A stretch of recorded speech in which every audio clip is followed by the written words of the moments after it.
Hi, ഇന്നിപ്പോൾ ലേശം കപ്പ പുഴുങ്ങാൻ വേണ്ടിയിട്ട് പോവുകയാണ്. അപ്പോൾ കപ്പയൊക്കെ പൊളിച്ച് കഴുകി നല്ല സെറ്റാക്കി കൊണ്ടുവന്നിട്ടുണ്ട്.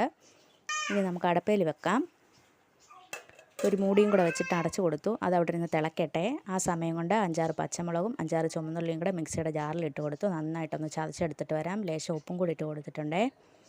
ഇതേ നന്നായിട്ട് ചതച്ചെടുത്തിട്ട് വന്നിട്ടുണ്ട്. ആ സമയം കൊണ്ട് നമ്മുടെ കപ്പയൊക്കെ തിളയ്ക്കുന്നുണ്ട്. ഇനി ഇതിലേക്ക് ലേശം ഉപ്പിട്ട് കൊടുക്കാം. ഞങ്ങളുടെ നാട്ടിലൊന്നും മഞ്ഞൾപ്പൊടി ഇടാറില്ല കേട്ടോ.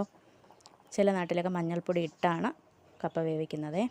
അപ്പോൾ ഇതിലേക്ക് ഇനി ലേശം വെളിച്ചെണ്ണയും കൂടെ ഒഴിച്ച് കൊടുക്കാം. മുളകിലേക്ക് നന്നായിട്ട് ഇളക്കി മിക്സ് ചെയ്തെടുക്കാവേ. മുളക് ചമ്മന്തിയൊക്കെ എല്ലാവർക്കും ഉണ്ടാക്കാൻ അറിയാമല്ലോ. ഇനി ആരെങ്കിലും അറിയാൻ വയ്യാത്തവരുണ്ടെങ്കിൽ ചെയ്തോട്ടെ എന്ന് വിചാരിച്ചാണ് കേട്ടോ. അപ്പോൾ ദേ നമ്മുടെ കപ്പയൊക്കെ വെന്ത് വന്നിട്ടുണ്ട്. ഞാൻ ഗ്യാസ് ഓഫ് ചെയ്ത് കൊടുത്തു, ഊറ്റിയിട്ടുണ്ട്. ഞാനിങ്ങനെയാണ് ഊറ്റുന്നത്. പ്ലേറ്റിലേക്ക് മാറ്റി നല്ല ആവി പറക്കുന്നു.